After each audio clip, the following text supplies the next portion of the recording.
And tonight, in today's episode, we're going to be talking about bathrooms, aka water closets, aka comfort rooms. Next clip. There is so much to talk about in the differences between bathroom habits of where I'm from in the US and here in the Philippines. So let's go ahead, jump right into it, and also as a disclaimer, I don't really see any of this as a positive or a negative, it's just a bunch of stuff that I noticed and I wanted to share. Pay toilets are a thing here in Manila. Now in the States, sometimes you'll hear this as a joke in movies or what have you. Usually letting someone know that the owner of a bathroom is super duper cheap or very choosy about who they allow into the bathrooms. However, here, pay toilets are a thing because it's a different level of service. With high population densities in the Manila area, it makes a lot of sense because bathrooms that are used very frequently require very frequent cleaning. So that's why you end up with pay toilets, because they're seen as two different routes. Almost like a pit stop on NASCAR is one side of it where you're in and out just as quickly as possible, and the other one seems to be a little bit more of a luxury route. And speaking of luxury, toilet paper is kind of a luxury. I can't speak for all of the Philippines, but I can say from my experience, toilet paper is not something you can guarantee is always provided. So if you're a girl and have a purse, or a guy and have a backpack, make sure you have one of these. This small package of wet wipes will save your life. Wait, where was I? Oh yeah! When I first came over, I had no idea what these things were. Now this is what's called a bidet.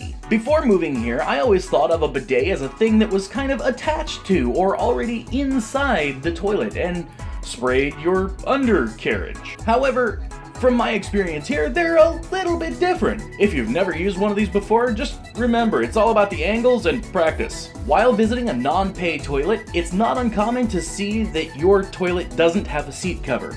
Now, I don't fully understand this, and I'm not going to pretend that I do. However, I will say it may have something to do with the signs I see everywhere saying don't stand on the toilet seat cover. I'm not even joking. We actually have clips of shoe prints on toilet seat lids. What is going on here? As previously mentioned, that's something that you mostly only see in non-pay toilets. And in pay restrooms, a lot of times you will see that you don't have that problem. Why? Probably because of the awesome attendants that look after these bathrooms. It might seem kind of silly, but I have to give these people props. Very often I see some people in malls sort of leaning or not so much caring about their jobs, but every single time I see someone in a pay restroom as an attendant, not only do they care, but they are always working and always doing an awesome job. Another interesting thing that I've noticed is the fact that bathrooms here in the Philippines always seem to be damp for some reason. I don't fully understand it, and if you do, please let me know in the comment section down below. I'm going under the assumption that it's just easier to hose things down than to clean them with a cloth or a rag if they're heavily used, if they're frequently used, and that kind of thing. I'm sort of limited when it comes to B-roll about dippers and pails.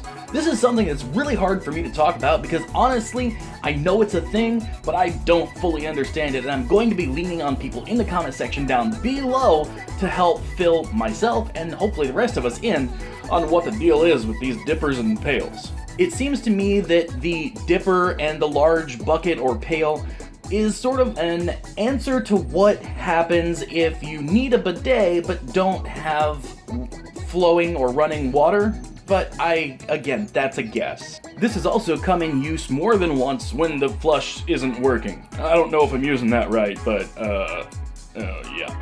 So, as I mentioned in the very beginning of this video, bathrooms here in the Philippines are called CRs, or comfort rooms, whereas in the States they're usually called bathrooms or restrooms, and in the UK they're usually called like water closets or bathrooms or restrooms or what have you. The name is super cool, and I kind of like calling them comfort rooms because it makes a lot more sense than bathrooms, because bathrooms usually don't have a bath in them, especially public ones. And let's face it, we're all a lot more comfortable once we've used the CR or the bathroom or whatever you call it. So comfort room, it works for me. Another interesting thing that I've noticed here is that in the Philippines, it's not exactly a requirement for restaurants to have bathrooms. What I'm used to back home is that all restaurants have to have a bathroom in them, near them, or whatever. But here, that's not really the case. So it's taught me to be a lot more aware of where the bathrooms are. It's also often advised here not to flush toilet paper, which is a little bit bizarre to me, as we've always had flushable toilet paper in the States. And because I guess our sewer systems and water pressure, I guess, were designed with this in mind, whereas here in the Philippines, I'm assuming they probably weren't. The first few times that someone told me not to flush toilet paper, it blew my mind. I was wondering, what does one even do with toilet paper if not flush it? On the whole, with the many sanitation options that you have here, really using a bunch of toilet paper isn't required. So it makes a lot of sense to not need to flush toilet paper if you're using it properly. Till next time, don't forget to like, subscribe, and do all those things that make me love my job. Also, be awesome to yourself and amazing to each other. Bye! Thank you so much for joining me on today's story on my cuento. Be sure to check out one or more of the things on screen now that'll lead you to even more stuff, because it's awesome. Alright, next vlog?